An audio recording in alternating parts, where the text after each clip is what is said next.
installé depuis le 1er avril 2008.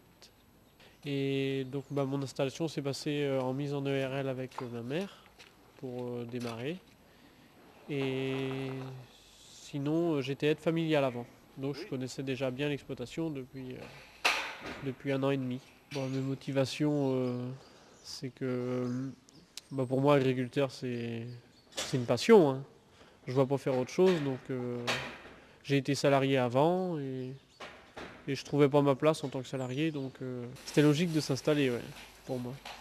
Et puis comme mon père est allé en retraite, ma mère se retrouvait toute seule, donc j'ai voulu revenir aussi pour aider au travail.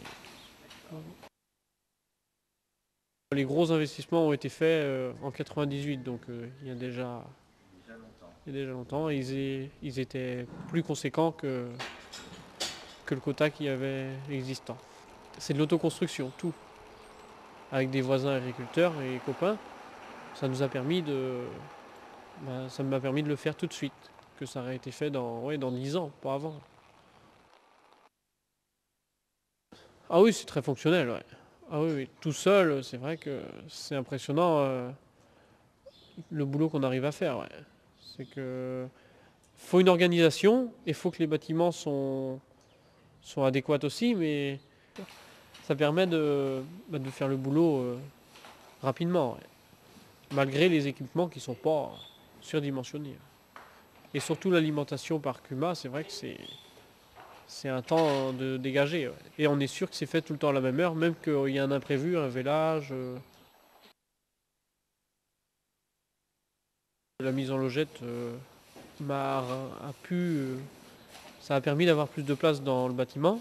Surtout que c'est un bâtiment qui fonctionnait jusqu'à 25-30 vaches, ça pouvait aller. Après, sanitairement, c'était plus possible. Donc en logette, là, il n'y a pas de souci. On a 49 places, on peut mettre 49 vaches, hein. Il n'y a pas de souci sanitaire et donc l'évolution est encore possible. Puisqu'il y a 32 vaches, 35 de moyenne. Donc jusqu'à 49, il y a encore moyen de produire plus de lait. Ouais. Et en mettant un DAC par exemple pour améliorer la productivité. Donc par exemple on me proposerait 80 000 litres de lait sans terre comme ça a été le cas là, je prends, ouais. Pas de souci. Ouais. Sans investissement important. On n'est pas en ZES ni en ZAC, donc c'est quand même intéressant. La question, je me la pose, oui, c'est vrai que me ragrandir, d'accord, mais déjà auprès, 2 km maximum aux alentours. Je veux une exploitation qui dégage du revenu, malgré qu'elle n'est pas importante par rapport à d'autres maintenant. L'objectif, c'est de dégager du revenu, pas d'avoir une grande stabule toute neuve. Vous voyez bien ce que je veux dire. L'objectif, c'est toujours le revenu quand même.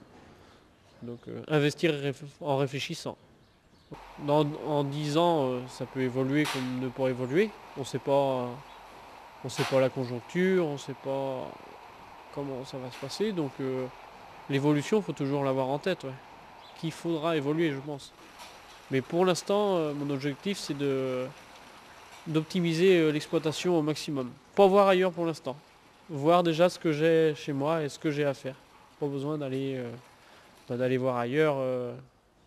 Faut déjà faire tout bien, je pense, sur l'exploitation. Diminuer les coûts de production, donc coûts de concentré, tout ça, essayer d'optimiser le maximum le fourrage pour pas avoir besoin de ramener beaucoup de concentré. Donc ça veut dire des fourrages de qualité. Hein.